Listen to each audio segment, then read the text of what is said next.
Dale, no hay problema. Así que bueno. Bueno, ya son y 7. Este, no sé si ya empezamos, vamos comenzando. Sí, Y vamos a arrancar. O sea, había varios textos para leer. Textos. Está llegando Daniel, vamos a darle tiempo a que desencille.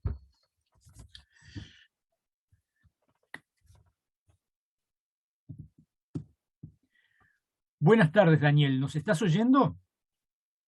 Sí, los estoy escuchando. Bárbaro, Me- bárbaro. ah, Entonces, sí, sí, dime. no, es que estoy desde la computadora y acá no anda la cámara. Pero Bueno, bueno. O sea, mal de muchos, consuelo de tontos, pero bueno, no sos el único, no sos el único. Ah, bien, bien, Ingrid. Servicio técnico de mi hermano, Ah, ahí funciona. bien. Bueno, bueno, bienvenido también, José. Y vamos entonces a ir arrancando. Y vamos hoy a hacer, dentro de todos los textos que había, que parecía mucho, pero en realidad, si uno mira en extensión de páginas, no era tanto.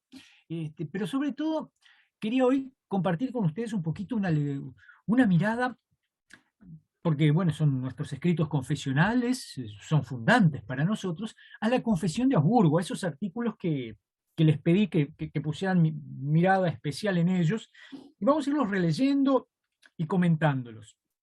Y por supuesto, vamos a arrancar con ese artículo 7, que quizás para mí de repente en importancia así medio conceptual, si bien todo es importante sin duda, es el que le sigue al 4, ¿no? El 4 que fue el del encuentro pasado, esa forma en que, bueno, la gracia de Dios que justifica. El séptimo nos va a introducir en un tema que parece de repente obvio, porque está ahí. Algunos hemos nacido en ella, ¿no? Y es donde nos movemos y actuamos, la iglesia, ¿no? La cosa es ahora preguntarse, bueno, ¿qué es lo que van a hacer los reformadores, ¿no? Y bueno, poder dar una respuesta a esto, ¿qué es, eh, qué es la iglesia? Vamos a ver algunas puntas, tampoco vamos a hacer mucha profundidad, pero el texto de la Confesión de Augsburgo me parece que es maravilloso en este tema. Este artículo séptimo es de una belleza, tiene la belleza de las cosas simples, ¿no? Y la profundidad de las mismas también. Ojo, que eh, no hay que dejarse engañar por la sencillez.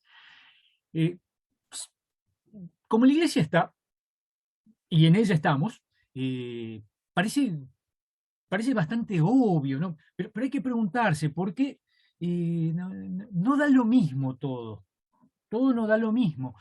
Lo, lo que nosotros pensemos como iglesia también tiene que ser coherente con nuestras otras, las otras herramientas que tenemos.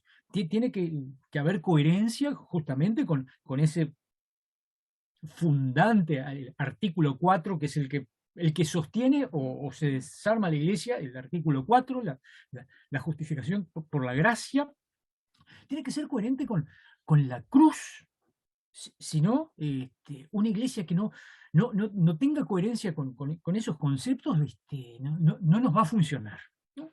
Entonces, ¿qué es lo que nos dice el artículo 7? Es un texto minimalista, es cortísimo. Dice esto, perdón. Las iglesias enseñan también que ha de permanecer para siempre una santa iglesia cristiana, ¿no? Y acá viene, esta iglesia es la congregación de los santos en la cual el Evangelio es rectamente enseñado y los sacramentos son administrados con, con rectitud. Qué sencillo, simplemente es la congregación de los santos y el lugar donde el Evangelio se predica y los sacramentos se administran. Nada más. Fíjense qué poquita cosa hay acá, pero qué profundo puede llegar a ser esto, ¿no? Lutero, y esto, ojo, que esto también hay que tenerlo presente, esto es pluma de Melanchthon. Melanchthon está presentando esto para bueno, en la dieta de Augsburgo para encontrar caminos de diálogo, ¿no? Y además ese era el carisma de Melanchthon, sin duda alguna. Lutero se pone un poco más nervioso y despotrica más, y dice, en los artículos de Mascalda dice a los romanos, ellos no son iglesia ni les concedo que lo sean, ¿no? Lutero en eso es muy vehemente, pero acá, con esta tranquilidad, Melanchthon plantea cosas interesantes. Vamos a mirar, porque esto también es bueno, cómo reaccionan. Con Lutero no hubieran reaccionado muy bien, obviamente, porque Lutero era medio cuando se ponía de malas era bastante áspero.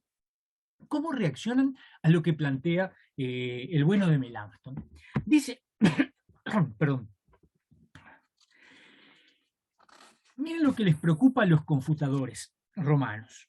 El 7º artículo, en el cual se afirma que la Iglesia es la congregación de los santos, no puede ser aceptado sin perjudicar la fe si es que quedan completamente excluidos y separados de la Iglesia los malos y pecadores.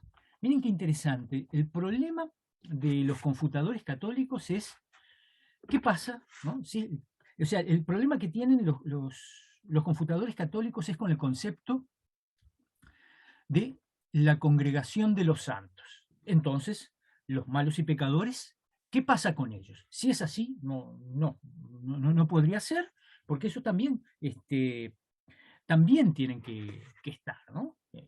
Y esa es la respuesta, ¿no? Claro, ¿a qué van? ¿Qué están mirando esta gente? Están mirando la parte exterior de la iglesia, porque el concepto que tienen es una iglesia que es estructura, una iglesia que es estructura, que se arma a partir de la ley canónica. En cambio, los reformadores están poniendo el acento en otro lado, están poniendo el acento en una iglesia que es comunidad, ¿no? La palabra que se utiliza acá, que aparece en mi versión castellana, y yo creo que este es el mismo texto, porque yo no estoy usando el gran libro rojo de siempre. Esta tiene la Confesión de Augsburgo en castellano, la tiene en latín y tiene la confutación, por eso estoy usando este librito, que es muy útil para esto justamente. La palabra que usa es Gemeinde, comunidad, ¿no? Y eso, ahí para la sonrisa de Martin Luther, Gemeinde, es un concepto muy interesante porque está desplazando de la estructura, y esto no es tan inocente, la estructura, ¿no? ¿Dónde está la iglesia? Bueno, allá ya desde el siglo II, donde está el obispo está la iglesia, está lo desplazándolo hacia la gente, hacia la comunidad. Uno podría decir, bueno, son opciones, uno prefiere esta opción, otro, sí, bueno, es cierto que son opciones, pero lo primero que dijimos es que teníamos que ser coherentes con lo que decimos. Una iglesia que es estructura, que es creación de la ley, es una iglesia hecha por nosotros, por los seres humanos. Una iglesia que es comunión, una iglesia que es la comunión de los santos, porque no es la palabra Gemeinde, congregación, también tiene en alemán otro sentido, que es lo municipal, también es lo comunal. En castellano también usamos eso. Pero esta es la congregación de los santos. Por lo tanto, es una creación de Dios. Y entonces acá vamos a encontrar dos modelos que se están confrontando.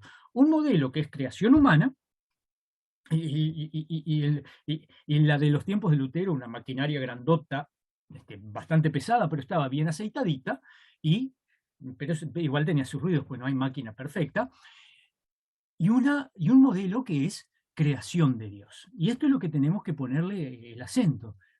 Es la comunión de los santos, de aquellos que han sido llamados por Dios.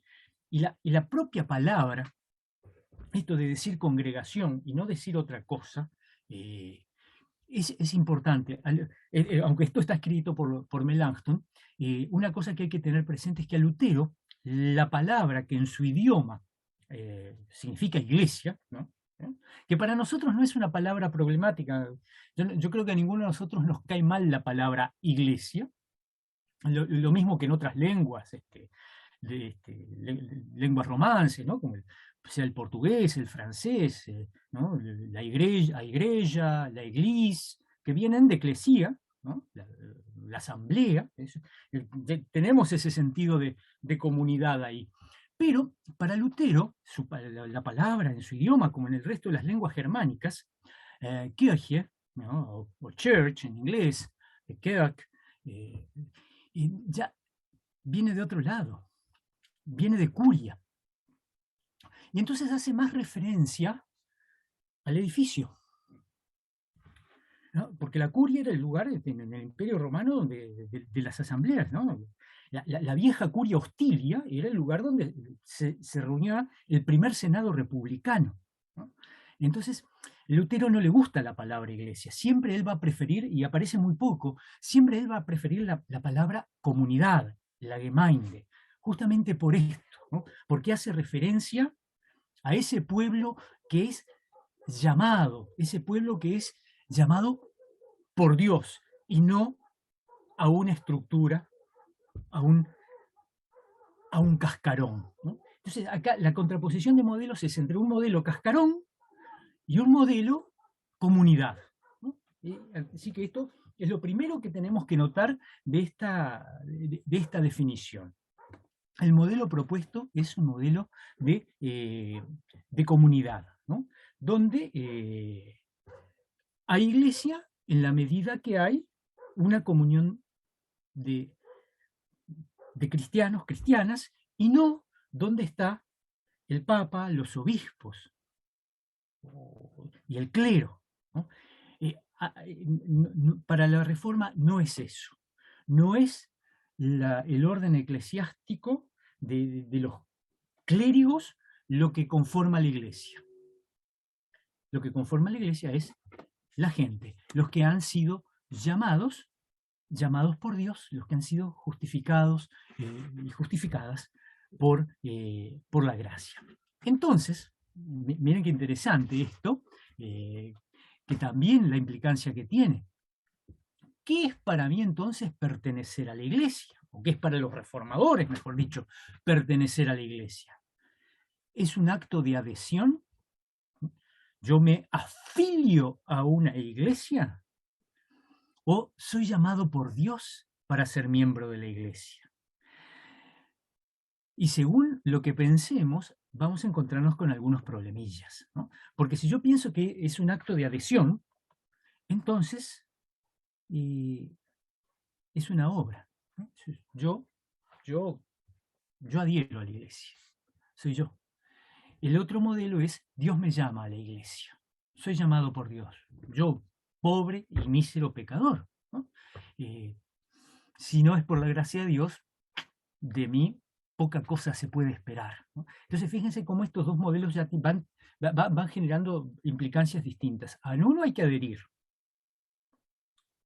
y si uno no adhiere, por lo menos en el contexto de Lutero, hubiera sido medio complicado en la Europa del siglo XVI, renegarse contra la iglesia, ¿no? Acuérdense de los que digamos, había una buena provisión de leña para aquellos que se renegaban contra la iglesia, ¿no? Y en cambio en esto otro no hay adhesión, yo no adhiero, es Dios que me está, Dios que me está llamando, ¿no? Si bien después ahora vamos a ver lo que sigue de esta definición, que es ¿dónde encuentro la iglesia? Ya sé qué es eso, es la comunión de los santos, la comunión de los que han sido convocados por Dios, por su amor, ¿no? Por su misericordia, por su gracia. Entonces, bueno, ¿y dónde la veo? ¿Cómo me doy cuenta? Bueno, el texto, que es tan pequeñito, dice dónde se enseña, donde se predica el Evangelio, donde el Evangelio es rectamente enseñado y los sacramentos son administrados con rectitud. Solamente con eso. Miren qué poquita cosa basta para ver, bueno, ¿dónde hay iglesia? Bueno, ¿hay evangelio predicado? Correctamente, por supuesto, no mamarrachos. ¿Se administran los sacramentos como el Señor lo ha ordenado? Pues bien, ahí hay iglesia. Y ya está. Hay, no sé, ¿hay edificio? Bueno, no importa. ¿Se está predicando el Evangelio? ¿Se administran los sacramentos? Bueno, ya hay iglesia. ¿Hay un Señor con trapos puestos por encima? No, se predica el Evangelio, se administran los sacramentos. Ya hay iglesias, si hay señores o señoras también, ¿no? Con trapos por encima, no, eso no hace la iglesia. La iglesia lo hace, que es el lugar donde se predica el Evangelio y se administran los sacramentos. Es ciertamente que hay un escrito de Lutero, que es el de los concilios y la iglesia, en que Lutero ahí señala otras marcas de la iglesia. Pero en realidad las que son fundantes son estas dos, ¿no? Más allá de las otras, ¿no? Que ciertamente, pero no son tan decisorias, ¿no? Lo básico es esto. Si por supuesto no hay evangelio y no hay sacramentos, entonces esa comunidad es una comunidad, es una asamblea, puede ser la comunidad municipal y está fenómeno, pero no es asamblea, pero no es iglesia, ¿no? Para ser iglesia tiene que haber evangelio predicado y sacramentos administrados, ¿no? Y basta, con eso ya está, ¿no? Todo lo demás que uno puede imaginar y todo lo demás a lo que también estamos acostumbrados, ¿no? Porque muchos de nosotros cargamos con una herencia de haber visto que la iglesia tiene tantas y cuantas cosas, pero que se puede desnudar tranquilamente de todas ellas sin dejar de ser iglesia. Y al revés, puede conservar todas esas cosas, toda esa parafernalia que tiene la iglesia, pero si deja de lado el Evangelio, pues con todo lo que tiene, dejó de ser iglesia, ¿no? Así que no es esto un dato menor. Todo lo demás es cáscara. Lo central es el Evangelio y los sacramentos. Y esto es interesante, que a los confutadores católicos eso no les molesta, que se señale que en la iglesia es donde se predica el Evangelio y se administran los sacramentos. Eso a ellos no les molesta. Pero fíjense qué interesante. Ellos después piden otras cosas, pero hasta ahí no hay problema. Pero esto de que hay iglesia donde hay palabra y sacramento, nos está hablando nuevamente de que la iglesia no es creación humana. La iglesia es obra de Dios, porque estamos hablando de los dones que Dios nos da. Hay iglesia donde está el Evangelio presente, el Evangelio del Señor, la buena noticia de Dios. Y hay iglesia donde se administran los sacramentos, donde Dios está actuando en su pueblo. Así que fíjense cómo esta definición de iglesia pone todo el acento en la obra de Dios.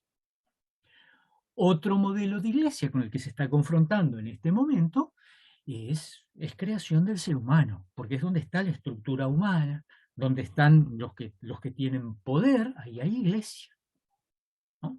Entonces, me parece que esto de esta definición me parece sumamente importante para notar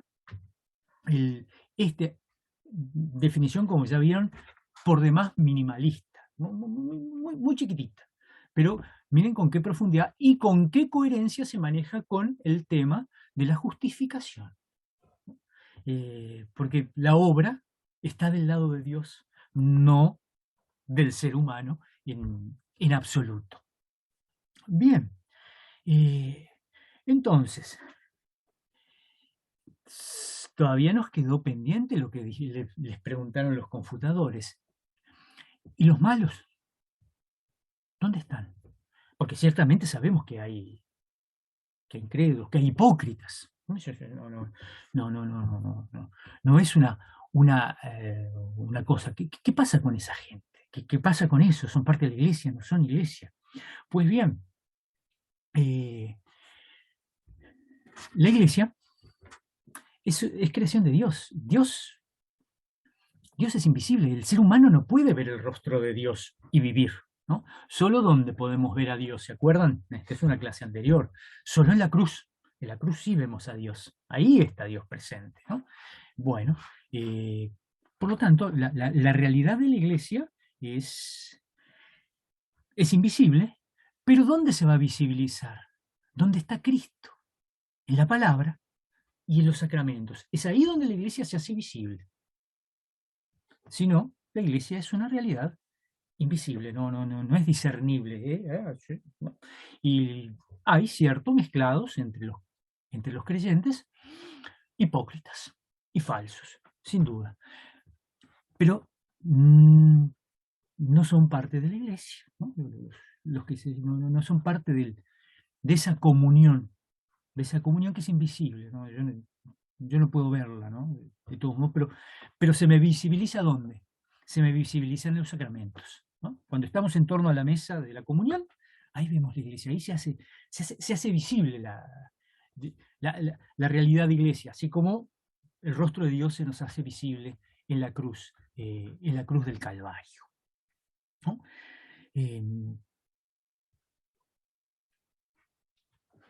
Qué interesante esto también de esta definición que dice donde pasa esto, está la iglesia. Esto quiere decir una cosa que el otro modelo no admite. El otro modelo dice, la iglesia es esto. Y fuera de esto, no hay iglesia, ¿no? Es única. Esto no cierra, o sea, nosotros nos consideramos iglesia, pero no negamos nunca la realidad eclesial de otros. En tanto el Evangelio se predique y los sacramentos se administren, está la iglesia, ¿no? Y esto también es otro detalle más, otro valor de este asunto, que abre la iglesia a realidades muy distintas y muy diversas, ¿no? No hay modelos hegemónicos, ¿no? Porque de última, digamos, en este universo lo único hegemónico es Dios. Todo lo demás es sumamente diverso.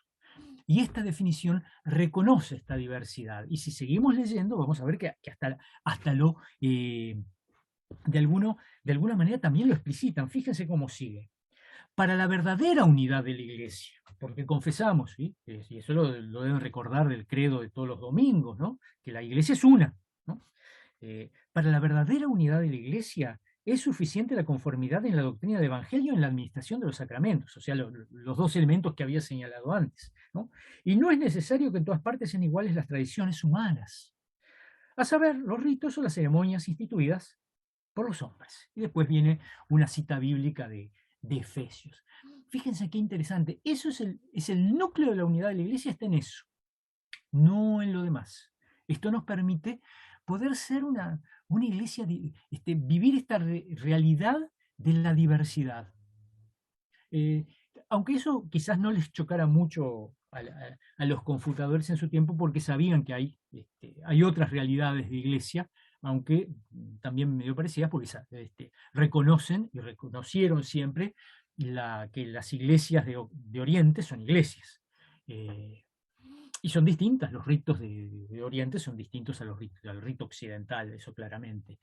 Pero de todos modos, si no está uno enmarcado en la estructura de la iglesia, entonces está fuera.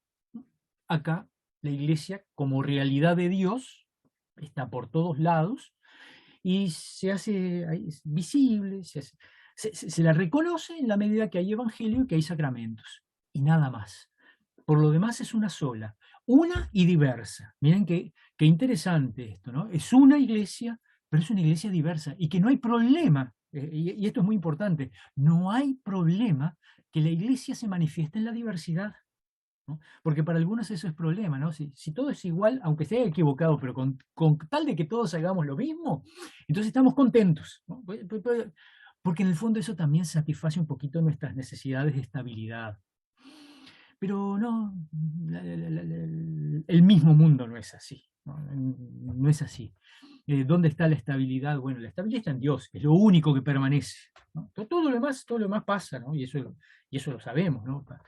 Pasan hasta nuestras fuerzas, nuestra vida también pasa. Así que, bueno, El centro está ahí, en Dios, palabra y sacramentos y nada más. Todo lo que después pueda uno meterle, bueno, corre por cuenta de uno, pero no puede sacralizarlo.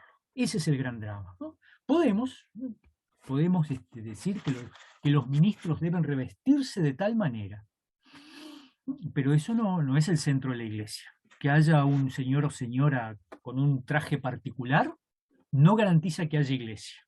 Garantiza solamente que hay un señor o señora con un traje particular. Eso sí, eso es indiscutible, ¿no? Y si en otros lugares es distinto, eso es distinto, ¿no? Con tal de que ese señor o señora predique el evangelio como corresponde y administre los sacramentos como corresponde, ya está. Ahí sí hay iglesia. Y es por eso, no por la vestimenta, por ejemplo, ¿no?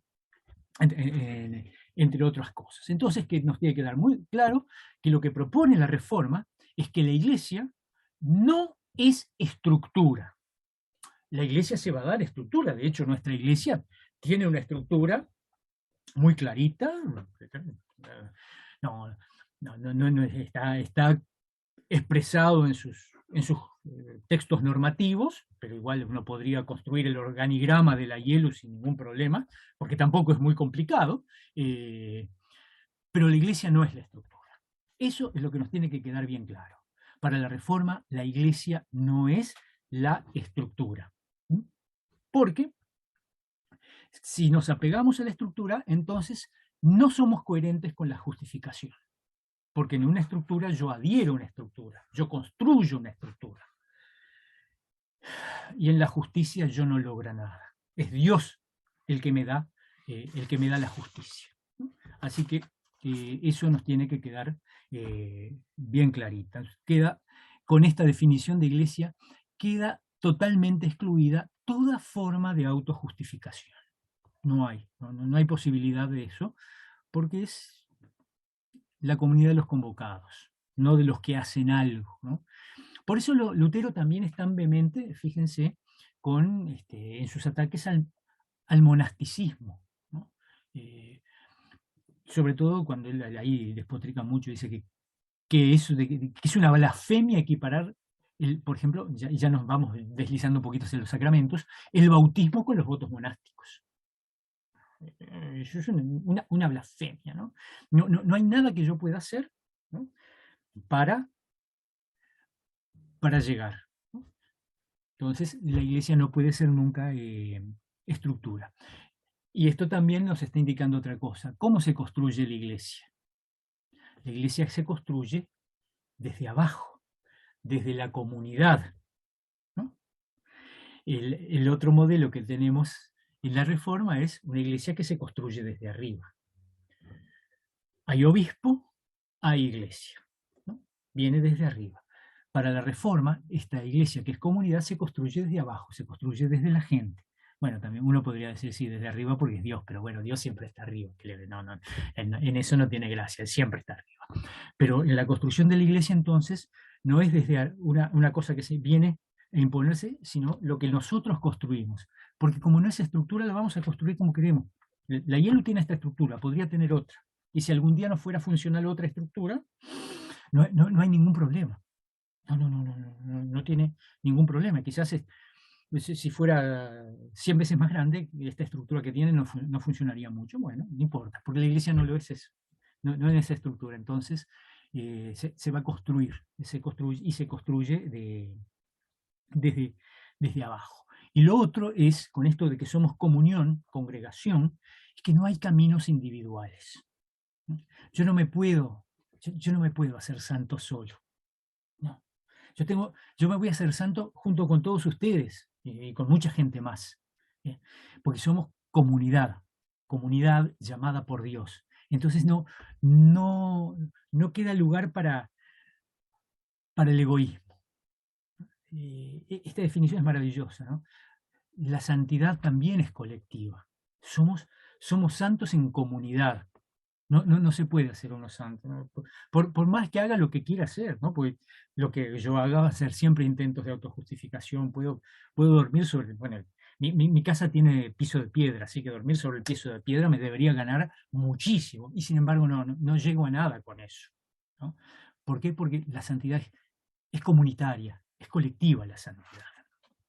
Bien, este artículo 7, entonces, vieron tan chiquito y tan breve que dice tanta cosa sobre la Iglesia y que contrapone, y se contrapone tanto como el modelo, contra el modelo hegemónico de su tiempo, está muy concatenado con el artículo que sigue, el artículo 8. ¿No? ¿Qué dice? Leemos. Aunque la Iglesia propiamente dicha es la congregación de los santos y verdaderos creyentes, y acá le va a dar respuesta a los confutadores, sin embargo, porque en esta vida muchos hipócritas y malos se mezclan con ellos, es lícito usar de los sacramentos cuando son administrados por los malos, según la palabra de Cristo en Mateo 23:2, sobre la cátedra de Moisés se sentaron los escribas y fariseos. Tanto los sacramentos como la palabra son eficaces, atiendan bien a esto, en virtud de la institución y el mandato de Cristo, aunque sean administrados por hombres malos. ¿No? Y esto es muy, muy importante. La virtud, ¿no? Primero porque está conectado con el 7, ¿no? ¿Cierto? Dice, bueno, sí, también hay mala gente acá adentro, en lo que uno ve, ¿no? No cabe duda. De hecho, como dato, en la apología, la defensa del artículo 7 se hace junto con la del 8, no están por separado, ¿no? Lo hace todo junto. Es el 7 y 8 son una unidad, está bien concatenado esto, ¿no? Y acá le da la respuesta, ¿no? Pero va para un lado, es que el problema está en dónde está la virtud de los sacramentos, que no es menor. La Reforma tiene muy clarito, los sacramentos son eficaces por Dios. No hay alternativa. Si el ministro es un incrédulo, un falso, un hipócrita, ¿no? Es tan buena la Santa Cena que si ustedes quieren venir este domingo acá a Montevideo, 10:30 tenemos Santa Cena. Esa Santa Cena que yo le doy es tan buena como la de la persona más santa que ustedes se imaginen. Es igual, porque no es por mis méritos, por cómo soy yo, sino en virtud de la eficacia del poder de la palabra de Dios, ¿no? Y ese es un detalle importante. En esto a los confutadores les gustó la cosa, porque si notaron y siguieron leyendo en el artículo 8, hay una condenación que dice: los nuestros condenan a los donacianos y sus similares que negaban que fuera lícito usar del ministerio de los malos en la iglesia, y pensaban que el ministerio de los malos es inútil e ineficaz. ¿No? A eso los confutadores católicos les gustó bastante. Cierto, los donatistas fue una herejía de muchos siglos atrás. Donato, el grande, fue obispo de la ciudad de Cartago, y justamente predicaba esto, ¿no? Que solamente son válidos los sacramentos administrados por buenos sacerdotes, ¿no? El sacramento de los malos no sirve, ¿no? Así que hay que tener cuidado, ¿no? Vayan a preguntar qué tal era el que los bautizó, no sea que en realidad no estén bautizados, por ejemplo, ¿no? Pero no, los confutadores dicen esto, estaban muy contentitos. El 8º artículo de la confesión de los ministros impíos e hipócritas en la iglesia, saber que su impiedad no anula ni daña los sacramentos y la palabra, lo aceptamos en unión con toda la Santa Iglesia Romana. Así que con eso se quedaron muy contentos los confutadores. Pero el problema viene en la confutación con lo que sigue. Miren cómo siguen argumentando estos señores. Aquí alabamos a los príncipes por condenar a los donacianos y a todos los origenistas, que suponen que según la palabra de Dios no es permitido recibir los sacramentos de ministros impíos. o sea, en esto estamos de acuerdo, que está mal, que los sacramentos son eficaces por la obra de Dios, no por las manos de los ministros. Pero, ¿se fijaron lo que dicen acá los confutadores? Aquí alabamos a los príncipes por condenar. Acá aparece algo interesante. El poder secular y la iglesia. Ya acá asomó una puntita. El poder secular y la iglesia. Los príncipes también tienen que condenar lo que la iglesia condena, ¿no? Lo vamos a dejar ahora, de todos modos, porque va a volver a aparecer este negocio. Pero miren qué interesante es cómo emerge en cierto modelo el asunto que el poder secular tiene que meterse a custodiar lo que la iglesia dice que está bien o que está mal, ¿no? De alguna manera es esto. Pero lo que nos tiene que quedar claro acá es los sacramentos, y ahí ya nos vamos yendo para el lado de los sacramentos sirven, son buenos solo por causa de Dios, no por causa del ministro. El ministro es eso, un ministro significa un servidor, ¿no? No, sus cualidades no la cambian para nada, ¿no? Quizás a nosotros ya nos parece una cosa agua pasada, pero evidentemente en su momento no lo fue. Y si leen un poquito lo que siguen los confutadores, mencionan a otros de tiempos más recientes que también censuraban estas cosas, ¿no? Así que los sacramentos, que son signo de presencia de la iglesia, donde nosotros vemos que la iglesia es visible, son eficientes por gracia de Dios, no por mérito de las personas, de los ministros que las administran. Bueno, vamos a continuar con el siguiente artículo, que ahora ya de la iglesia, ¿no? Vieron qué cortito, cómo arregló la reforma fácilmente la iglesia con esas definiciones, donde es la congregación de los santos, donde se predica la palabra y se administran los sacramentos. Y se acabó. Entonces vamos a ver esos sacramentos, porque son los signos de la iglesia, ¿no? Donde si no están los sacramentos o no están conforme al mandato de Cristo, entonces no hay iglesia, ¿no? Porque uno puede tener teatros, pero no tener iglesia. Dice así el artículo 9 sobre el bautismo. Nuestras iglesias enseñan que el bautismo es necesario para la salvación, que por el bautismo se ofrece la gracia de Dios y que los niños deben ser bautizados, los cuales, al ser ofrecidos a Dios mediante el bautismo, son recibidos en la gracia de Dios, ¿no? Se imaginarán que con esto los confutadores romanos no tenían ningún problema. Es más que claro que esto no les causa problema, pero acá hay ciertos énfasis que son para notar, ¿no? Aparece vinculado al sacramento la gracia, y aparece en particular con el problema de los niños, ¿no? Y que es un tema interesante, porque si seguimos leyendo el texto del artículo 9, dice: los nuestros condenan a los anabaptistas que reprueban el bautismo de los niños y afirman que los niños se salvan sin el bautismo. Y esto también, los confutadores romanos lo aplaudían, zapateaban, tiraban cohetes, les fascinaba. Sí, lamentablemente la alegría por esto es un tanto triste, porque el movimiento anabaptista sufrió persecución, y sufrió persecución tanto por católicos como por luteranos. De hecho,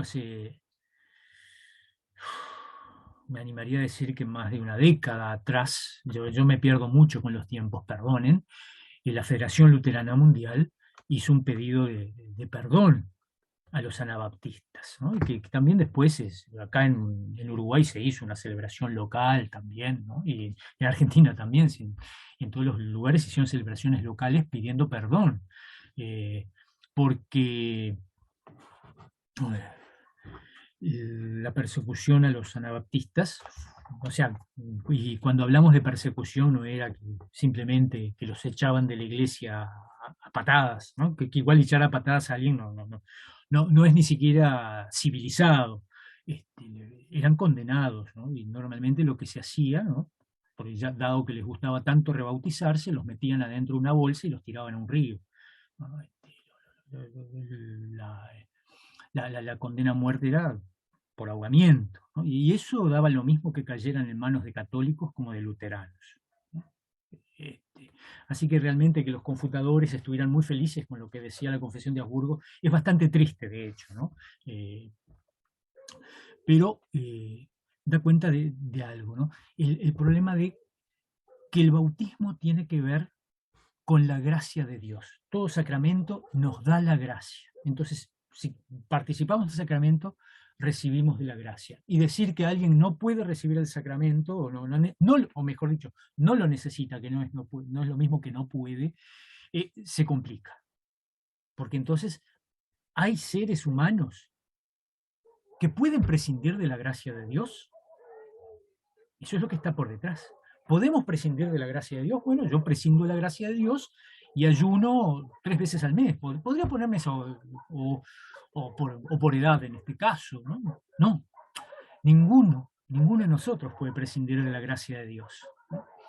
Y esto es lo que establece claramente el artículo 9, ¿no? Necesitamos la gracia de Dios. Somos recibidos en el bautismo, seamos niños o adultos, eso no importa, por la gracia de Dios. Y ojo que esto es interesante, que los reformadores dan por hecho que los niños deben ser bautizados. Los niños y las niñas, perdón. Como el lenguaje de la Confesión de Habsburgo es un tantito viejito, yo sigo repitiéndolo, pero no, todos los seres humanos, sin importar su edad, deben ser bautizados, ¿no? Y es interesante, porque el bautismo de niños y niñas, si uno quiere defenderlo desde lo bíblico, me parece que es sumamente complicado. No hay textos, no. La argumentación bíblica es solamente para enredarse y nada más. Y como ven, los reformadores no utilizan argumentación bíblica, utilizan un principio. Es la forma de recibir la gracia de Dios. Los sacramentos nos dan la gracia de Dios y la forma de recibirlas, entonces, que bueno, todos, como todos la necesitamos, y bueno, los críos y las crías también, listo. No, sin más vuelta de hoja. De hecho, también en su contexto no era un tema si los niños y niñas debían ser bautizados, no era un tema. Lo sacaron los anabaptistas justamente, ¿no? en este momento, pero si no el resto de la gente no era un tema que se le pasara, ¿no? A los críos había que llevarlos a bautizar. Fíjense que el mismo Lutero fue bautizado chiquitito. Él nació el 10 de noviembre, lo bautizaron el 11, el día de San Martín de Tours, por eso se llama Martín, ¿no? Y es interesante que de repente la iglesia de San Pedro y San Pablo fue donde él fue bautizado. Es muy probable que ni siquiera haya sido bautizado en la nave de la iglesia. Bajo la torre hay una capilla con una pila bautismal, y es probable que haya sido bautizado ahí, porque el frío que debía haber en esa iglesia en noviembre ya debería ser para un bebito medio complicado, ¿no? Así que, pero bueno, sí, también había que los bautizaban así medio rapidito, por Dios.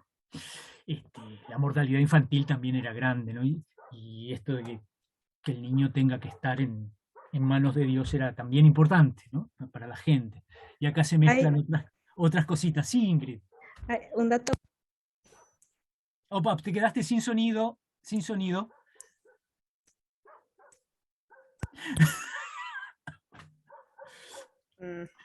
No sé. ¿Ahí se Ahora sí, escucha? ahora Ah, sí. era la cercanía. Hay un dato de color muy tonto, pero que a mí me resultó muy lindo. En Eisenach, en la ciudad donde Lutero estuvo traduciendo la Biblia, como son fanáticos de Lutero, el día de San Martín no se celebra el 11, lo hacen el 10, el día que nació Lutero, que se llama Martín por el día de Martín, pero son creo que la única ciudad en toda Alemania que dice, no, lo hacemos el 10 por Martín Lutero, Pero, y me encanta. bien, bien.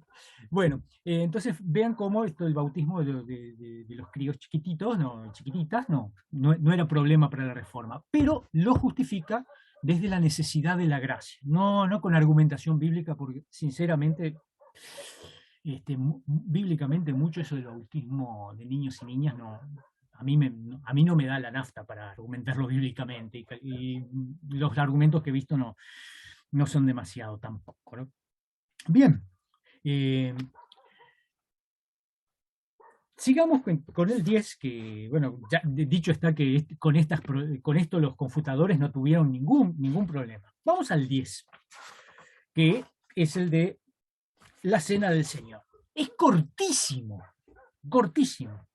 Nuestras iglesias enseñan que el cuerpo y la sangre de Cristo están realmente presentes en la Cena del Señor y son distribuidos a los participantes y reprueban a los que no enseñan así. Bien, listo. Vieron que los artículos siempre tienen esto es así y ojito con los que no lo hacen, ¿eh? Pero bueno, es parte del lenguaje de esto, ¿no?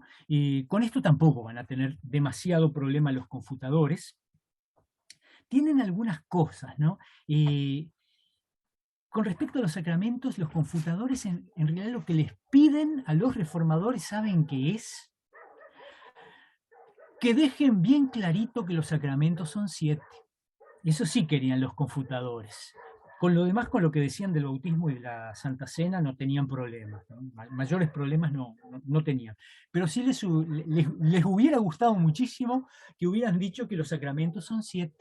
Y esto nos lleva a preguntarnos ahora, esto no está acá perdón, en el texto de la Confesión de Augsburgo, ¿y por qué, si en la iglesia de los tiempos de Lutero, en la Iglesia Católica Romana hasta nuestros días, son 7 los sacramentos, porque 2? Bueno, entonces uno tiene que preguntarse, bueno, ¿y entonces qué es un sacramento? Sabemos que los sacramentos, como ya nos dice, nos dan la gracia de Dios, ¿no? Reparten la gracia de Dios. Pero vamos a buscar, y yo quería leerles, porque vamos a leer al pobre Lutero, que como lo tenemos olvidado porque era muy vehemente y preferimos leer al bueno de Melanchthon. Miren, acá Lutero va a tomar una definición que no es de él. Dice así en los artículos de Malcalda, lo que lo voy a leer, sobre el bautismo, dice. El bautismo no es otra cosa que la palabra de Dios en el agua, ordenado por su institución, o como dice Pablo, el lavamiento en la palabra. Acá lo pone en latín Lutero, ¿no? O como dice también Agustín. Y entonces acá cita este texto de Agustín, dice así, él lo pone en latín en el texto original. Lo que dice Agustín es lo siguiente. El verbo accede al elemento y hace el sacramento, ¿no? Entonces en un sacramento tiene que estar la palabra y tiene que haber un elemento, ¿no? La palabra es el mandato de Cristo, sí, indiscutible, no es la palabra del almacenero de acá a la vuelta de don Manuel, no, es la palabra de Cristo. Y el elemento, claramente en el bautismo tenemos el agua, y en la comunión el pan y el vino. La palabra se une al agua y hace el bautismo. La palabra, el mandato de Cristo, se une al pan y al vino y hace el sacramento de la Santa Cena. En los otros 5 no vamos a encontrar esto. En algunos no encontramos el elemento, el material, y en otros la palabra, ¿no? En alguno puede haber, por ejemplo, elemento, como en la unción, hay aceite. Pero es una práctica apostólica, no hay mandato del Señor, ¿no? Ahí está la picardía y la diferencia. Entonces los sacramentos van a ser estos porque está la palabra y el elemento. En su momento y en algunos textos tempranos de Lutero van a encontrar 3 sacramentos. Y ya te doy la palabra, Martín, que pone a la confesión también, porque lo que los sacramentos nos dan la gracia, que bueno, el paquete de la gracia trae el perdón también, pero después Lutero saca la confesión, porque en la confesión no hay un elemento, no hay un pan, no hay un vino, no hay ni agua, ¿vio? ¿Qué se le va a hacer? Así que sacramento, palabra y elemento. Martín, usted dirá. Bueno, la pregunta igual ya la contestaste con lo que acabas de decir, pero el elemento es un objeto concreto, porque material. Como otro ejemplo se me ocurre el Padre Nuestro, ¿no? De Cristo, la palabra es rezarán de esta manera o orarán de esta manera, pero no hay un elemento concreto tangible, digamos. Exactamente, por ahí corre la cosa, ¿no? Y bueno, y lo siguiente de los confutadores, ¿no? Tiene que ver un poquito, ¿no? Aunque con eso no piden mucho, no es tan explícito como esto de que por favor que los reformadores digan que son 7. Que bueno, un poquito sobre la transubstanciación. En realidad ese era pero mucho no, porque vieron que el texto es que están realmente presentes el cuerpo y la sangre del Señor. Están realmente presentes, no simbólicamente, están realmente presentes. Y la transubstanciación es un lío. Es un lío grande, hay que entenderlo mucho en el marco de la teología, en particular de la teología de Santo Tomás, ¿no? Para entenderla y no caer en algunas posiciones muy burdas de criticar, de que bueno, piensan que se transforma el pan y el vino. Tiene que ver con otras cosas. Para los reformadores, la explicación de por qué es así no es importante. Lo que es importante es que sí, el comulgante recibe el verdadero cuerpo, la verdadera sangre, pero más importante que eso, y es lo que explicita en los catecismos, ¿no? Voy a ver si lo encuentro, el catecismo menor, que es el más sencillote, que ahí está la importancia, ¿no? de los sacramentos. Y encima no lo encuentro. Barbaridad. ¿Cómo le hago? Acá está, ¿sí? El verdadero cuerpo y la sangre de Cristo, nuestro Señor Jesucristo, bajo pan y vino instituidos para que los cristianos lo comamos y bebamos. La pregunta que hace el catecismo es: ¿qué beneficios confiere el comer y beber así? Los beneficios los indican estas palabras: por vosotros dado, por vosotros derramada para perdón de los pecados. O sea, por estas palabras se nos da en el sacramento perdón de pecados, vida y salvación. Porque donde hay perdón de pecados, hay también vida y salvación, ¿no? O sea, la cosa no es por qué con ese pan y ese vino recibo el cuerpo y la sangre. Lo que importa es que con el cuerpo y la sangre recibo el perdón de los pecados, la vida y la salvación. Eso es lo que le importa a los reformadores, y eso debiera ser lo que nos importa a nosotros cuando nos acercamos a la mesa del altar, ¿no? A la comunión. Recibir el perdón de nuestros pecados, recibir vida, recibir salvación, ¿no? Y sabemos que ahí están presentes cuerpo y sangre de Cristo. Acá hay un pequeño, estas son estas cosas más finitas que uno puede mirar, dice el texto del artículo 10. Dice: la sangre de Cristo están realmente presentes en la cena del Señor y son distribuidos a los participantes. y reprueban a los que así no enseñan. Ahí termina, es cortito. Y son distribuidos a los participantes. No se olviden que para tiempos de Lutero, los concurrentes a la celebración no recibían la copa. ¿No? Simplemente, y se argumentaba que el cuerpo tiene tanta sangre como... En el cuerpo está la sangre, así que si usted ya agarró el cuerpo, ahí también, no sé, algunos volúmenes de sangre agarrará también, no sé, si no, consulten hematología, ¿qué le va a hacer? ¿No? Pero no, acá esta última colita del artículo 10 nos pone esto de el cuerpo y la sangre son distribuidos, ¿no? Y por eso después, bueno, en otros lugares sí lo encontramos ya explícitamente, que los comulgantes deben recibir el pan y la copa.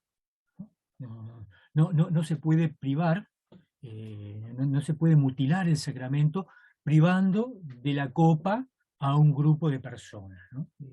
Después sí, lo que después es indistinto si es copa común, copitas individuales, y bueno, en estos tiempos, bueno, el criterio de elección va a correr por la salubridad, naturalmente, pero no importa, pero no se puede mutilar el sacramento de dejarles una parte y no otra, ¿no? Ambos son distribuidos a los participantes, ¿no? Inclusive también hay otra forma que es de recibir ambas especies, que es mojando el pan en el vino, ¿no? Que se llama inticción. Así que esto es lo que de alguna manera nos plantea sobre los sacramentos. Vean que es sumamente corto, no le genera demasiado lío a los confutadores estas cosas. Inclusive, bueno, le fascina que se insista que los niños y niñas se bauticen, que se hable de que está presente el cuerpo y la sangre de Cristo. Así que lo otro era el único problemita que tuvieron fueron con los siete sacramentos, ¿no? Y de todos modos, una cosa que hay que notar es que para los sacramentos, para los sacramentos se requiere tener fe. Y esto es muy importante, y esto sí va a señalar una diferencia con la visión de los confutadores. El sacramento no actúa mágicamente. No es que si uno comulga, uno puede consumir hostias por kilo y no por eso recibe más gracia. No es por el acto, el acto no es un acto mágico. Acá en el sacramento entra la fe. Si no hay fe, el sacramento no funciona, porque ¿cómo nos apropiamos de la gracia de Dios? ¿Cuál es la herramienta que tenemos para apropiarnos de la gracia de Dios? La fe, ¿no? Somos justificados por gracia mediante la fe, ¿no? Y entonces, cuando en el sacramento, esa palabra viene en lo concreto, ¿no? En ese pan y vino, ¿no? Cosas tangibles, mordibles, bebibles, tengo que apropiarme de esos dones de perdón de pecados, de vida y de salvación por la fe. Si no hay fe, no pasa de ser pan, no pasa de ser vino o jugo de uva en algunos casos, ¿no? En algunas comunidades por cuidado a hermanos y hermanas que están en recuperación, utilizan jugo de uva. No pasan de ser eso, ¿no? Y esto es algo importante. Los sacramentos no son magia, no actúan mágicamente por el hecho de ser...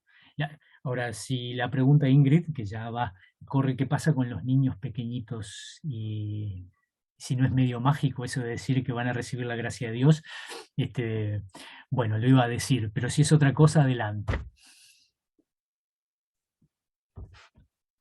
No, para redondear entonces no es esta bendición divina que transforma la sangre y el cuerpo de Cristo, sino es la fe que nosotros ponemos. O qué es lo A que ver, no, hace esta conversión. Bueno, yo te pediría que no te preocupes tanto en la cómo se convierte. Simplemente en el sacramento, bajo la forma de pan y vino, porque eso es innegable. El domingo parate, anda con lupa, mirá, vas a ver pan y vino. En ese pan y vino, en el marco de la comunidad, y ahora cuando veamos el siguiente artículo vamos a ver que no es de cualquier manera, no es que dos o tres nos juntamos, gente piadosa, ¿no? Que nos juntemos y ahí manoteamos, ¡pac!, descorchamos una botella, un pancito y tenemos Santa Cena. No, tampoco es así la cosa, ¿no? Pero en ese pan y en ese vino que tuvo el domingo en el marco de la comunidad congregada, eh, con sus ministros o ministras debidamente llamados, ¿no? Y ya estoy adelantando el artículo 14, en ese pan y ese vino vas a recibir verdadero cuerpo y verdadera sangre del Señor, que te van a traer los siguientes beneficios. Si usted acepta esta promoción, va a recibir el perdón de los pecados, vida y salvación. Pero ¿cómo te vas a apropiar del perdón de los pecados, la vida y la salvación? Por la fe. La fe no hace que se transforme ni nada, pero no simplemente porque te den así, te embutan hostias a la fuerza, vas a recibir perdón de los pecados. No actúa mágicamente. El incrédulo también recibe el cuerpo y la sangre, y eso Pablo en la carta a los Corintios lo trata. El incrédulo, la persona descreída también recibe el cuerpo y la sangre de Cristo, y la recibe para su condenación, porque no puede apropiarse de los beneficios, porque no tiene fe, ¿no?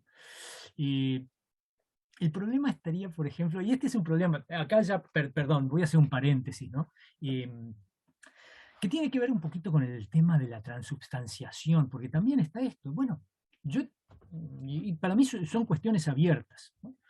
El domingo celebramos la Santa Cena. El lunes a las 15 horas, lo que me sobró de la Santa Cena, ¿qué es? Bueno, si les parece complicado a las 15, les pongo 14:30. No importa. Bueno. Depende de quién lo mire. Si uno es católico romano, tiene un lugar sagrado en el que se guarda esa reserva porque es un elemento sagrado y santo. De hecho, en el Vaticano no se puede entrar al lugar donde está el sagrario. Bueno, sí, y ahí y esto también, fíjense cómo esta es una digresión mía, una digresión, cómo ese valor mágico de las cosas queda en la mente popular. Yo he sido testigo en más de una ocasión, lamentablemente, pues es una cosa desagradable, no testigos del acto, porque obviamente si no hubiera tratado de hacer algo, pero de profanaciones. Lo recuerdo en Bariloche, justo el sacerdote estaba en un retiro, fui a visitarlo y vi que había un vidrio roto, ¿no? Entonces lo llamé, estaba en Lago Mascardi, vino, y bueno, cuando entramos al templo, yo lo acompañé, nos encontramos habían profanado el sagrario, ¿no? Y ahí habían tirado, ¿no? Así que bueno, lo ayudé a recomponerlo, pero muchas veces, y una vez vi en una iglesia, una parroquia en Boulogne-sur-Mer, que tenía el sagrario, que estaba todo muy bonito, tenía una reja con llave y todo. La primera vez que lo veía, claro, no soy tan asiduo a iglesias católicas, pero le pregunté al cura. Me dijo, no, lo que pasa es que pretenden robarlas para rituales, ¿no? O sea, claro, esa mentalidad mágica de eso que ha quedado, no. O sea, todo eso es mágico, no tiene nada que ver. Pero la pregunta está, ¿cuánto permanece esto? Bueno, eso es una cuestión abierta, ¿no? Uno puede, por ejemplo, yo sé que algunos pastores, después de que les llevan, por ejemplo, la Santa Cena a gente que está internada, y lo hacen después del culto, salen del servicio a llevarle Santa Cena a gente que está internada, van, se la dan, no vuelven a consagrar otros.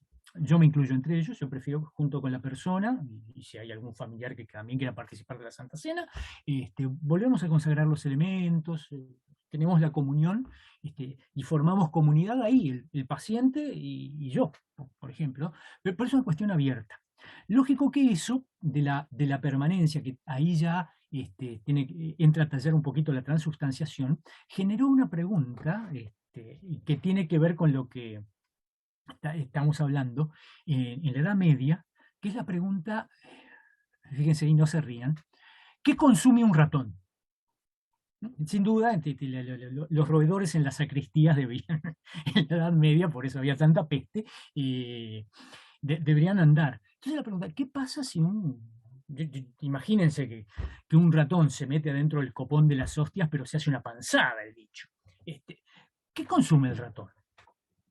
¿Consume el cuerpo y la sangre de Cristo o consume pan? Esa es una pregunta que se hacían los teólogos en la Edad Media. Y es interesante, todos coinciden que el ratón come pan. ¿Por qué? Porque el ratón no es humano. Solo los seres humanos podemos recibir eso, el cuerpo y la sangre, ¿no? Algunos para el beneficio de su vida, ¿no? Y otros para su condenación por incrédulos. Pero solo los seres humanos. El ratón, si el ratón se mete en la sacristía y se te come las hostias, bueno, el ratón se come pan, no come el cuerpo de Cristo, el ratón. No hay problema, ¿no? Así que eso nos tiene que quedar claro. Es el verdadero cuerpo y la verdadera sangre, y nos apropiamos de sus beneficios por la fe, porque la fe es lo que nos permite apropiarnos de la gracia de Dios, ¿no? Y el problema está, como decía, si no lo preguntaron, podría hacerme el tonto, seguir de largo, pero ¿qué pasa con los niñitos pequeños, las niñitas pequeñas? Tienen que apropiarse de ese don del bautismo por la fe. Bueno, la respuesta que se me piden es esta, ya está dada, pero lo que sí deja bien clara la Confesión de Augsburgo es que necesitan la gracia. Sí, necesitan la gracia. Los niñitos y las niñitas, por más pequeñitos que sean, necesitan de la gracia de Dios como la necesitamos los viejos también. Todos los seres humanos. Porque el problema es que todos los seres humanos necesitamos de la gracia de Dios. Y esa gracia llega porque Dios la da y la recibimos por la fe. ¿Cómo los niñitos la reciben por la fe? Bueno, reciben la gracia de Dios. No, porque el bautismo va a ser eficiente, no porque el niñito tenga tales o cuales cualidades, o porque quien lo bautiza tenga una piedad extrema, sino por Dios que le concede su gracia, por Dios que derrama su gracia a través de ese santo sacramento, que por supuesto espero que hayan leído por lo menos el Catecismo Menor. Las explicaciones son muy sencillitas, pero sumamente ajustadas, ¿no? Y bueno, que nos quede claro, los sacramentos no son mágicos, pero sí son eficaces. Son eficaces por el poder de Dios, no por el poder de los hombres, ¿no? Y con esto nos vamos al tema final, ¿no? Al último artículo que les pedí que leyeran, que es el artículo 14. Lo vamos a buscar. Ahí me pasé, llegué al 15. Artículo 14, que también es un artículo cortito, que dice: del orden eclesiástico, nuestras iglesias enseñan que nadie debe enseñar públicamente en la iglesia o administrar los sacramentos si no ha sido regularmente llamado. Miren qué interesante esto, porque acá con este artículo se instala el problema, o la existencia, no un problema, bueno, sí, de repente puede llegar a ser un problema para la iglesia, el ministerio. Yo sé que algunos ministros somos complicados y podemos ser un problema, pero no. Acá se instala el ministerio. Ustedes tienen algún textito por ahí que han debido leer que nos habla del sacerdocio universal de los creyentes, ¿no? Y es una de las cosas tiene que ver, eso está muy vinculado, el sacerdocio universal hay que verlo en el marco del bautismo. A través del bautismo todas somos constituidos y constituidas sacerdotes, ¿no? Somos un pueblo escogido, un pueblo sacerdotal, ¿no? Así que no hay más ni menos, ¿no? Eso también ayuda a mirarnos en nuestra diversidad en un plano de igualdad, ¿no? Pero la Iglesia necesita un ministerio. La predicación y la administración de los sacramentos, que son lo que conforma la Iglesia, o sea, no es una pavadita, no es moco de pavo, debe ser por ministros debidamente llamados. El texto del artículo 14 no dice cuál es ni cómo ni quién llama, ¿no? Pero dice que sí, que existe un ministerio que debe ser debidamente llamado. ¿Qué pasa con esto con los confutadores? Bueno, vamos a ver lo que dicen. Que estos buenos señores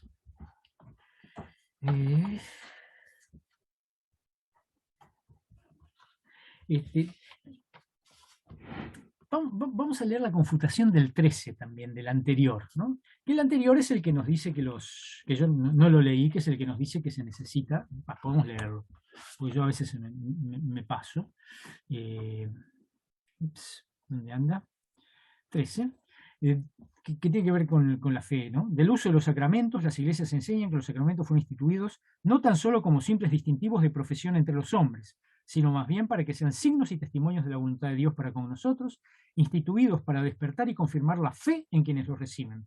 Por tanto, deben usarse los sacramentos de tal manera que vayamos a ellos con la fe por la cual creemos en las promesas y que nos ofrecen y presentan los sacramentos, ¿no? Es decir, se necesita fe para participar de los sacramentos. Los sacramentos no son mágicos, ¿no? Es ahí en el artículo 13 donde los confutadores lo dicen, los sacramentos no son mágicos. Tenemos que acercarnos a ellos con fe, ¿no? Entonces, los confutadores dicen del artículo 13, se reconoce bueno el artículo 13 en que dicen que fueron instituidos los sacramentos no solamente para ser distintivos entre los cristianos, sino, muchos más, que deben ser señales y testimonios de la voluntad divina para con nosotros. Y atiendan acá. Pero tenemos que pedirles que confiesen también específicamente con respecto a los 7 sacramentos de la Iglesia, lo que atribuyen a los sacramentos en general. Y, bueno, eso de los 7 son insistentes. Y acá viene lo y que los príncipes tratasen de hacerlos observar a sus súbditos. Otra vez aparece esto de los príncipes. Es decir, ¿se dan cuenta de lo que están diciendo acá? La concepción que hay detrás de esto. Que el poder secular tiene que arriar a la gente a la iglesia. Es eso lo que están diciendo. O sea, usted no va a misa porque realmente siente la necesidad de oír la predicación, de participar del sacramento. Usted va a misa porque si no va, le mando los gendarmes que lo llevan de rastras. Es eso, ¿no? Que los príncipes traten de hacerlos observar a sus súbditos. Otra vez el problema de el poder secular al servicio de la vigilancia dentro de la iglesia, ¿no? Y eso tiene que ver con un sistema que es estructura. Una estructura necesita también vigilancia, no es una comunidad. Miren cómo emerge a cada tanto este asunto, ¿no? Para sostener la estructura se necesita control. ¿Qué cosa, ¿no? Bueno, ¿y qué dicen sobre el 14? Cuando confiesan en el artículo 14 que nadie en la iglesia debe administrar la palabra de Dios y los santos sacramentos a no ser que haya sido llamado debidamente, se debe entender que es llamado debidamente aquel que fue llamado en forma legal, según las disposiciones y los decretos eclesiásticos hasta ahora observados universalmente en el mundo cristiano, y no a la manera de Jeroboam, a la manera que Jeroboam llamó a sus sacerdotes, tampoco por tumulto o cualquier intrusión desordenada por parte de la gente. Pues nadie debe apropiarse el honor a no ser que fuere llamado para este oficio como Aarón, ¿no? Bien. Para los confutadores el problema de que haya ministros que deban ser llamados no es un problema. Lo que es un problema es quién llama, ¿no? Se dan cuenta que acá hay una apelación clarísima al derecho canónico. Hay leyes, ¿no?, que constituyen esta institución y que por lo tanto se obedecen. Y las cosas, si están en el marco de la ley, están bien, y si no, no están bien. ¿Listo? Y no se puede, ¿no?, poner este caso de Jeroboam, y también es interesante que ejemplifique. ¿Se acuerdan esa historia de Jeroboam del Antiguo Testamento? Jeroboam fue rey de Israel, ¿no?, después de la muerte de Salomón, ¿no? ¿Se acuerdan que el reino se divide, ¿no? Roboam, el hijo de Salomón, queda con los territorios del sur y las 10 tribus del norte se separan, y Jeroboam fue su primer rey. ¿Cuál es el problema? El templo queda en Jerusalén, y Jerusalén quedó en el lado del reino del sur. Entonces Jeroboam, y miren qué interesante, por razón de Estado, se da cuenta que la gente tiene que vivir su fe, y si quiere ir a practicarla va a ir a Jerusalén. Y si la gente empieza a ir a Jerusalén alegremente, y de repente las lealtades se dan vuelta como una tortilla. Entonces, ¿qué hizo Jeroboam? Pues bien, no, se acabó, nada de Jerusalén. En nuestro territorio vamos a poner, no un templo, 2. Y Jeroboam, muy astuto, tipo, ni lerdo ni perezoso, puso uno en Betel, en santuarios viejos, ¿no?, ya con la existencia de la época de los patriarcas, en Betel, y otro en Dan, allá en el norte, uno más o menos en el centro-sur, el otro en el norte, puso sacerdotes, y funcionó un sistema para que la gente de las 10 tribus del norte pudiera practicar su fe sin necesidad de ir a Jerusalén, ¿no? Le hizo una estructura paralela, ¿no?, y muy eficiente también, y mejor distribuida, ¿no?, con 2 sucursales. Eso siempre para el cliente es de mucho más cómodo, ¿no? Bueno, los confutadores entienden que no se puede hacer una estructura paralela. Hay una sola, es esta y es así, ¿no? Nada de la fuerza ni nada. En ese marco está bien, para ellos está bien. Lo que no está bien es en el marco si yo concibo que la iglesia es la comunión de los santos. Ahí, digamos, la ley no nos constituye. Lo que nos constituye, ¿qué es? El llamado de Dios. Dios es el que nos consagra, el que nos llama a ser sus sacerdotes. Bueno, y es esa comunidad la que tiene que elegir sus ministros. Va a llamar a sus ministros, pero va a ser la comunidad. Y de vuelta, no es desde arriba alguien que nombra, sino una comunidad que llama, ¿no? Una iglesia que se construye desde abajo. Las confesiones reconocen la necesidad de un ministerio, pero este ministerio emerge de esta comunión, de esta comunidad de sacerdotes, eligen y llaman a unos para que lo hagan, para que ejerzan este ministerio, ¿no? Es decir, es un servicio para la iglesia, no es un poder para la iglesia, ¿no? El poder de última está en el Señor y en la comunidad. Son ministros llamados para predicar la palabra y administrar los sacramentos, cosa no menor porque son las cosas que hacen que haya iglesia. Entonces, si no hay ministros que puedan predicar la palabra y los sacramentos, no va a poder haber iglesia, porque no va a haber predicación ni. Pero estos ministros no vienen desde arriba, sino es la comunidad la que llama a quienes la van a servir en esta posición, ¿no? Ese es el concepto, ¿no? Y nuevamente vemos entre la posición de la Reforma y la posición de los confutadores, la contraposición del modelo de comunión y el modelo meramente jurídico. Un modelo de comunión que viene de la mano de Dios y un modelo jurídico que es obra y gracia del ser humano. Y una máquina grandota, muy bien hecha, impecable, pero se mueve en el marco de la ley, no se mueve en el marco de la gracia. Ahí está la diferencia. Entonces se dan cuenta que, de última, estos articulitos que hemos leído, que algunos son sumamente breves, rompen el marco de la iglesia medieval, totalmente, porque nos están dando otro modelo totalmente distinto. Una iglesia que no es la estructura, que no es la jerarquía, una iglesia que es la comunión, y que se va a distinguir no por los usos y costumbres, no por las formas, se va a distinguir solamente por la predicación del Evangelio y la administración de los sacramentos.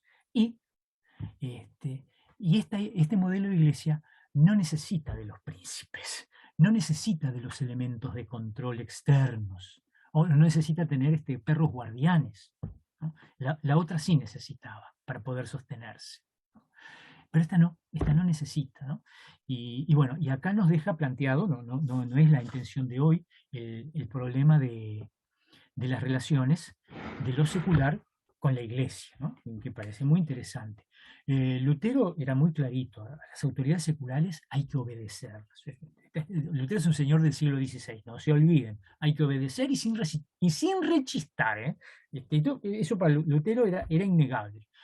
Pero eso sí, cuando la autoridad secular se mete en asuntos de conciencia, hay que claramente decirle no, porque ahí no tiene jurisdicción. En lo demás, Lutero no tenía dudas que había que... Sí, señor. Pero cuando se toca la conciencia, no. Ahí el brazo secular no tiene poder, no tiene jurisdicción sobre la conciencia humana. Y eso para Lutero era clarísimo, y entonces sí había que plantarse y decir no. En cambio, como se fijan, el otro modelo requiere al brazo secular para que fuerce a las conciencias, ¿no? Vuelvo a leerlo: que los príncipes traten de hacer observar los sacramentos a sus súbditos. El brazo secular tiene que ahí, a los empujones, mover las conciencias para que participen de los sacramentos. Sí, Martín. Es que a mí me impresiona que el sistema previo a la reforma era un sistema totalmente no democrático, o sea, era totalmente unilateral. Dios estaba en un lado, lo tenemos nosotros y te lo damos a vos. Y vos no elegís si lo recibís o no lo recibís, y vos no tenés nada o sea, vos viene de arriba, y si no lo querés te lo pongo igual. No es democrático. Nunca lo dijo. Nunca lo dije, ni ellos tampoco lo dijeron nunca. En esa honestidad, sin duda, sí, tal cual es. Y lógico, es un Dios cautivo, porque es un Dios que también tiene que ajustarse al modelo, ¿no? Y eso genera problemas. Y el primer problema es los que le chocan en los ojos a Lutero, ¿no? ¿Cómo el perdón de los pecados se puede comercializar, por ejemplo? Cosas, ¿no? Pero bueno, esto por lo menos, espero que hayan leído. Bueno, lo del sacerdocio universal se los dejo ahí, es muy bonito la parte de la cautividad. Si quieren, la cautividad babilónica de la iglesia, si quieren leérsela toda, léansela, es medianamente, no es excesivamente largo. Y después ahí, sí, eso sí, me gustaría, muy lindo, por sobre la Santa Cena, creo que lo marqué, no lo marqué en nada. Ay, qué tonto que soy, perdónenme. Era un fragmentito del sacramento de la comunión, de ese sermón, que también léanlo, porque ahí van a encontrar bastante tela para cortar sobre la Santa Cena. Pero que Lutero nos pone un poquito esto de esta dimensión comunitaria que se nos hace presente, que se nos hace visible y tangible cuando participamos de la Santa Cena, ¿no? Él dice: para señalar semejante comunión, ¿no? Hablando de la comunión de los santos, ¿no? Dios instituyó también tales signos de este sacramento que en todas partes se adecúan a ese fin y con sus formas nos incitan y nos impelen a tal comunión. De muchos granos molidos se hace el pan, y los cuerpos de muchos granos se transforman en el cuerpo de un solo pan. En él, cada grano pierde su cuerpo y su forma, y adquiere el cuerpo común del pan. Lo mismo también las uvas, con pérdida de su forma, llegan a ser el cuerpo de un común vino y bebida. En la misma situación debemos estar, y también estamos, cuando hacemos un recto uso de este sacramento. Cristo con todos sus santos, por su amor, toma nuestra forma y lucha con nosotros contra el pecado, la muerte y todo mal. Por ello, encendidos de en amor, tomamos su forma y confiamos en su justicia, su vida y su bienaventuranza. De este modo, por la comunión de sus bienes y de nuestra desdicha, formamos un pastel, un pan, un cuerpo, una bebida, y todo es común. Oh, este es un sacramento grande, dice San Pablo. Cristo y la Iglesia son una carne y un cuerpo. Por otra parte, bueno, y ahí sigue, ¿no? Acá con esto Lutero deja bien, bien clarito esta dimensión comunitaria, esta dimensión social de participar de la comunión. Y también, si le prestaron atención a algunas palabras, también acá se incluyen las fragilidades, ¿no? O sea, en esta mesa común, en esta única mesa, porque no hay varias mesas, es solo la mesa del Señor, hay que tener especial cuidado con aquellos que son más frágiles, con los más desdichados, ¿no? Hay todo un sentido en la comunión, no es simplemente un sacramento, un acto de piedad donde vamos todos y, y vamos nosotros solitos a comulgar. Es hacerse comunidad y como comunidad cuidar, como comunidad velar por los más frágiles, por los más débiles, ¿no? Es servicio también a la comunión, ¿no? O sea, hay una dimensión social muy importante en el sacramento, ¿no? Que justamente cuando uno tiene una mirada más mágica del sacramento, no necesita a los demás. Puede estar comulgando con cientos de personas, pero si no estuvieran sería lo mismo. Y Lutero ahí en ese parrafito aclara que no es lo mismo. ¿Sí? Como los granos hacen un solo pan, los comulgantes hacen un solo cuerpo. Y lo que es más es el cuerpo de Cristo, ¿no? Hacemos un solo cuerpo con Cristo. La Iglesia y Cristo hacen un solo cuerpo, ¿no? Y en él está la gracia de Cristo, nuestros propios dolores, todo, todo. Entonces, esa dimensión del sacramento también es muy importante tenerla en cuenta, ¿no? No es una cosa menor, y por eso es un signo de la Iglesia, ¿no? Ahí se ve que también el amor, que se amen el mandamiento nuevo, ¿no? que ha estado tanto en los textos últimos, ¿no? Que se amen los unos, en los textos dominicales me refiero, que se amen los unos a los otros, como yo los he amado, ¿no? Este mandamiento nuevo del Señor se hace patente en el sacramento, ¿no? Los sacramentos nos hacen que esté a nuestra vista, porque son tangibles los sacramentos. Ahí vemos la iglesia ahí vemos la iglesia, que es donde se pone en juego el amor, ¿no? Así que no es cosa menor, por eso hay que examinar la conciencia antes de participar de la Santa Cena, porque no es cosa menor, ¿no? Tiene dimensiones sumamente, sumamente importantes. Y como ya son más de las 8:30, dejamos por acá. No sé si quedan más preguntas o alguna intervención o propuesta. Y está la palabra concedida. O preguntas de cualquier índole. Bueno, no de cualquier índole, no, sobre el tema, por supuesto. Sí.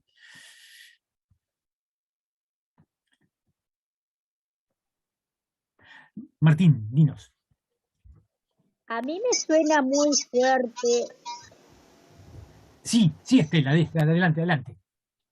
A mí lo que me resuena muy fuerte el artículo 13, ensamblado con el 14, donde le exigían una fe, sabiendo que para administrar los sacramentos, mayor veces la gente era llevada a la fuerza. Entonces, todo el hincapié que hizo Lutero para hacer esa comunidad unida, porque no era otra manera, tenía que hacer una comunidad unida porque sabían que la gente venía a la fuerza, no iban por su propia voluntad. Y si le exigían una fe para administrar los sacramentos, sabiendo que la persona iba a la fuerza, no le era muy fácil. Sí, ahí está este gran problema que es el choque de los dos modelos, ¿no? El modelo que es simplemente estructura, entonces hay que cumplirla, y entonces así, si es por las buenas, si es por las malas también, para que se cumpla. Y el modelo comunidad, hay que construir comunidad, y para eso Lutero, ¿qué hizo? Escribió los catecismos, porque la única manera que tenemos es Los catecismos y la comunidad. es estudiando, si no, si nos dejan en la ignorancia, ignorantes quedamos. Entonces, Lutero se preocupó mucho por ilustrar a las personas, con todo, digamos, las implicancias que esto tenía, ¿no? Que para que la gente pueda disfrutar de esos bienes del conocimiento, tiene que saber leer, por ejemplo. Entonces hay que preocuparse por la alfabetización de la gente. O sea, hay muchas implicancias, porque solamente a través de la educación se puede construir una comunidad genuina. Si no, y lo vemos en otros ámbitos, ¿no? Si no, ¿qué es lo que tenemos? Borregos que son llevados, ¿no? Son arriados de un lado para otro, por aquel que tiene el sartén por el mango, ¿no? Y por supuesto, si hay más de uno que quiere el mango del sartén, hay peleas también.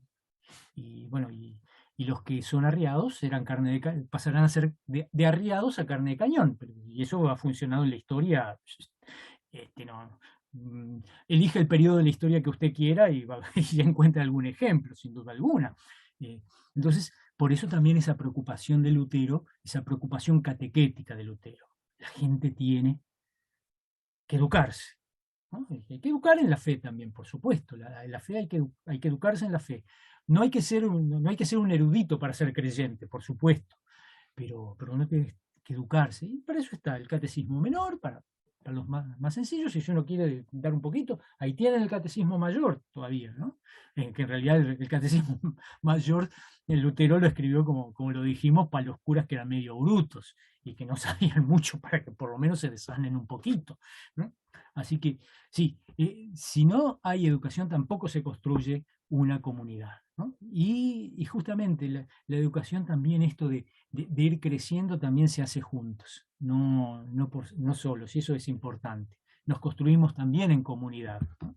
Así como nos santificamos en comunidad, también nos vamos construyendo, pues la santificación también es una construcción, nos vamos construyendo en comunidad, ¿no? Y eso es sumamente importante. Martín. Sí, a ver, a mí es medio filosófico la confusión. Bueno, no sé si es confusión, tengo como una tormenta de ideas con algunas de las definiciones que tienen que ver con la iglesia, obra de Dios y construcción de Dios, y de la que los humanos participamos como parte, pero que es una construcción de Dios, y los sacramentos como esos signos de presencia, es la nota que tomé, de presencia de la iglesia, y son también por gracia de Dios y que requieren de la fe. Vos en algún momento ejemplificaste claramente que si la persona a cargo de llevar adelante el ministerio de los sacramentos es una mala persona, eso no tiene que ver con que el sacramento se difunda, digamos, porque el sacramento es de Dios de todas formas. Uh-huh. Y para el que la recibe, si el que la recibe es una mala persona y tiene fe. A ver, bueno, ahí tendríamos que definir. Hay que definir, creo que hay que definir lo que es mala persona, pero.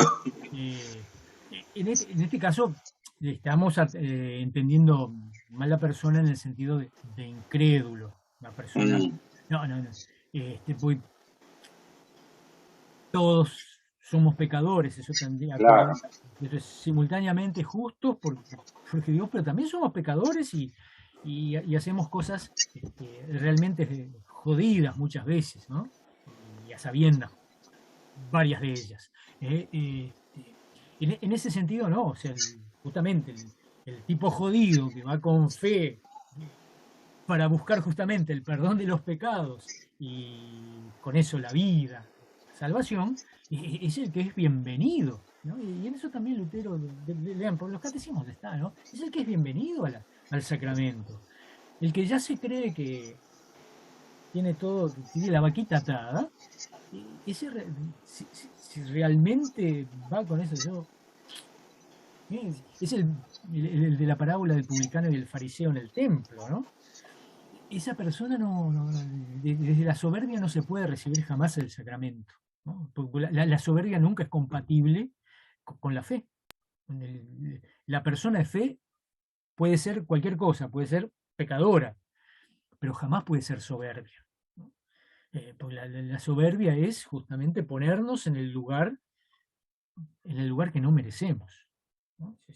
Yo estoy por encima de, y no, nadie está por encima de. Si hay algo encima de, es el Señor, y nada más. Por eso somos pueblo de sacerdotes, no es que algunos, ninguno de nosotros tiene más charreteras que otro. Por lo menos acá no, hay instituciones que funcionan así y está bien. Siempre que los de esa institución queden en el marco de esa institución y no quieran aplicarlo en otro lado, ¿no? Lo mismo lo de la iglesia, ¿no? Nosotros no vamos a joder a nadie. Entonces, este concepto de la soberbia no nos impide. La soberbia es escupir los sacramentos, ¿no? ¿Por qué? Porque no necesito a Dios. Y si no necesito a Dios, ahí sí es una persona que recibe el sacramento para su condenación. Pues se está confrontando él mismo con su propio error, ¿no? Y dicho sea de paso, acá también hay otro tema que podría estar. Se me encendió la lamparita, que es el problema de la participación de los sacramentos, ¿no? Sobre todo porque en algún momento en nuestra iglesia, pero bueno, hace mucho tiempo, ¿no? Quizás, Ingrid, por ejemplo, preguntale a tu padre si en sus pagos la Santa Cena, cuando él era gurí, así, gurí chico, la Santa Cena era todos los domingos, ¿no?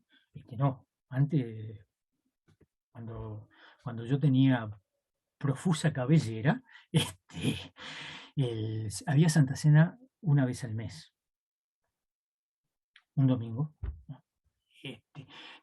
Lutero era defensor de la comunión dominical, es más, exhortaba a que la gente, ¿no?, debía comulgar todas las veces que podía, ¿no? Pero está lo otro, y si no puedo, y bueno, y si no puedo no importa, porque el problema no es, y esto es de Agustín, el problema no es carecer del sacramento, el problema es despreciarlo, ¿no? Lo que condena no es carecer del sacramento, no es porque no pude comulgar, porque por la pandemia no pude ir a la iglesia, no, ese no es el problema es despreciar el sacramento.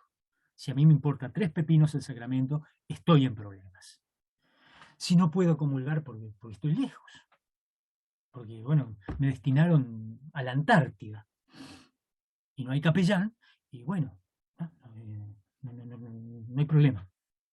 El problema es cuando, ¿para qué voy a comulgar? Esto no sirve para nada. Ese es el problema, ¿no? Pero cuando lo recibo, seguro que recibo, es cuando lo recibo desde la fe, ¿no? Cuando voy sabiendo que yo soy un pobre pecador ante Dios, y sí recibo el perdón de los pecados, la vida y la salvación, como dice Lutero en el Catecismo, ¿no? En fin.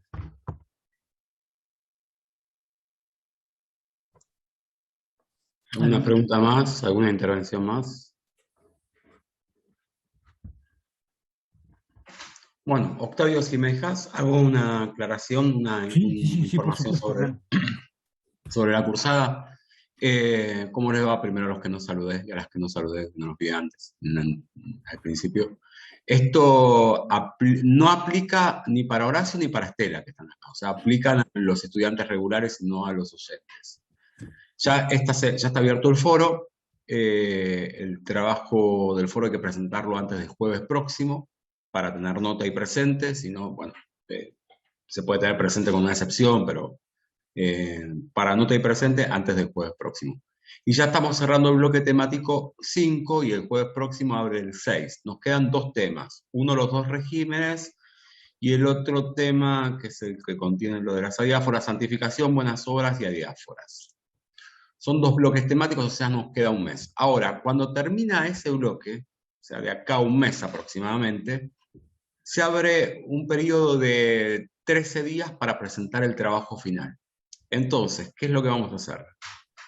Desde la semana que viene, cuando se abra el bloque temático 6, van a haber una nueva pestaña que se llame Bloque Integrador 8 y Trabajo Final, para que ustedes ya tengan las consignas de ese trabajo final y lo puedan ir elaborando, porque se puede ir elaborando a partir de lo que ya se fue viendo, mientras se va cursando. Va a haber el 20, cuando está todo en el esquema que está en la introducción, ¿no? Pero el 28 del 7 va a haber una clase integradora. Esa semana no va a haber lecturas anticipadas ni nada, se supone que se destina a que ustedes puedan realizar el trabajo. Pero va a haber una clase sincrónica donde se van a integrar todos los bloques, que la lavadora Octavio va a conectar todos los temas, y tal vez ahí sea un espacio que sirva para conectar, si se les complica algo en los trabajos prácticos, que se puedan hacer las consultas. De todas maneras, está siempre el WhatsApp abierto, o el mail del aula virtual, o el mail personal mío, mandan un WhatsApp y lo vamos conversando. Así que bueno, desde el jueves próximo ya van a estar las consignas del trabajo final, que es condición para aprobar la cursada. Hasta ahora no hay nadie en condición de hacer trabajo final más coloquio, que es cuando el promedio es entre 4 y 5,9, sino que todos están promediando de 6 para arriba, por lo tanto serían todos solamente trabajos finales. Pero eso por ahora, digamos, todo puede cambiar, de acá, y sobre todo de acá a un mes. Puede cambiar de acá a 15 minutos, así que de acá a un mes, imagínense. Bien. Bueno, teniendo en cuenta nuestra mutabilidad, si no hay más preguntas, les deseo muchas bendiciones y en una quincena nos reencontramos. Que ahí, sí, el próximo tema, ya vamos avisando, ahí vamos a ver cómo se articula lo secular, la iglesia, la ley, el evangelio, que son los problemas que a veces pasan, que cuando se confunden generan muchos problemas. Y cuando se lo tienen bien clarito, entonces uno puede moverse con más holgura en este mundo de Dios. Así que bueno, les dejo y bueno, consultas. Yo entro poco porque me cuesta entrar a veces a la página, pero que una o 2 veces por semana miro si hay correspondencia y esas cosas, o preguntas, y bueno, por si no, Hernán en eso es mucho más asiduo. Yo,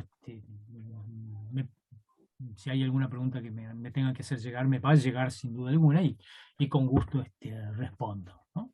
Y si es pertinente para más, la podemos hacer una respuesta más amplia, ¿no? También siempre vale la pena. A veces la duda de alguno ayuda a otros y otras. Bueno, gente. Muy buenas noches para todos. Muy buenas noches. Placer de verles. Buena semana. Chao, chao, gracias. Saludos a todos. Gracias. Gracias.